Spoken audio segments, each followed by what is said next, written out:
What's going on, guys? So another answer to one of my followers' questions that I got the other day, and the question was pretty interesting.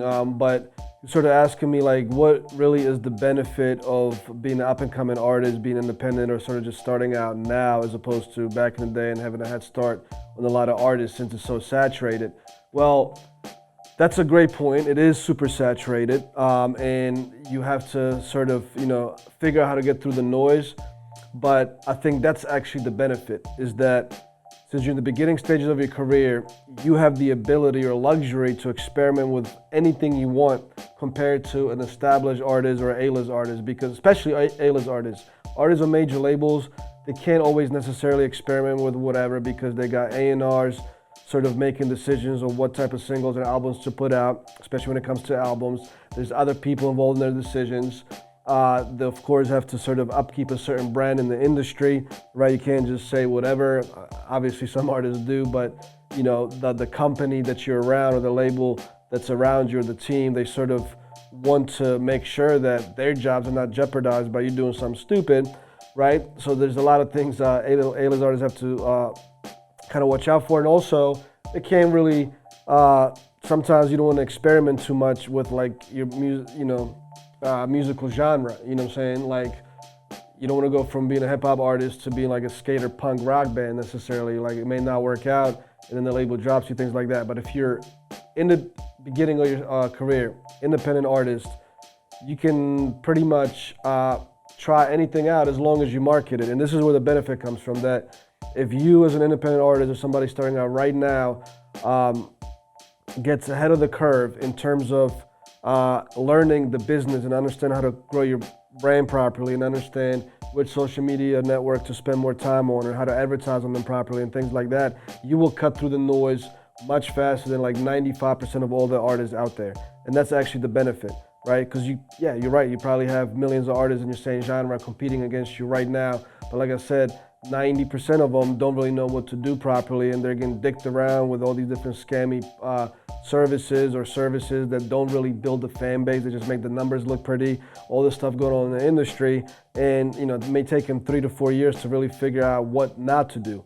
So if you as a new artist, you can experiment with whatever you want. You don't have to worry about what millions of fans think. You can figure out what early fans think, build on that, experiment, market, learn the game, be innovative, take advantage of other platforms that other artists simply don't have time to do so. And I think that's the biggest advantage of being an artist, man. You can really experiment with whatever you want.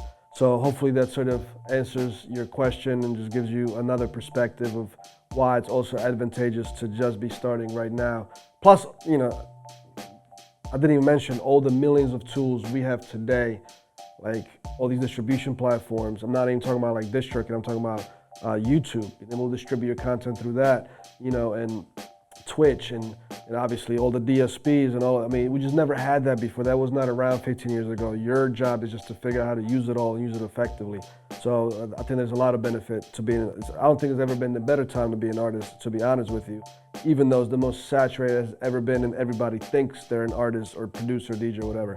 Anyways, keep it moving, man. Keep going. Don't get discouraged. Just learn the game, learn the business. And for that, make sure you follow me on Instagram. Hit the link in my bio. When you do, click the first button, which is the Indie Artist Accelerator. You could probably learn 80% of what you need in there. At minimum, what I promise you're gonna learn in there is what not to do. Because I myself have spent easy 30K on getting scammed in this game through various services and all that. But that's, if you take anything from that, is gonna be learning what not to do. But anyways, check that out. Check me out weekly on Clinton Sparks, on his channel. In his show, Win Big with Clinton Sparks. We drop a lot of game and gems there. I'm going to be in New York. It looks like it's going to be October 12th, actually, so next week, for another live seminar and a panel. So if you follow me and you're in the New York area, make sure you come through there again. And if you're watching me on YouTube, I appreciate you guys. Hit a lot, give me a like, comment, dislike, just engage with my video because it actually helps the video to be put in front of other artists and producers and DJs like you that should understand this information and learn it. And also make sure you subscribe to my channel, hit the notification icon, and I will see you guys tomorrow always for another day on Music Biz Daily. Peace.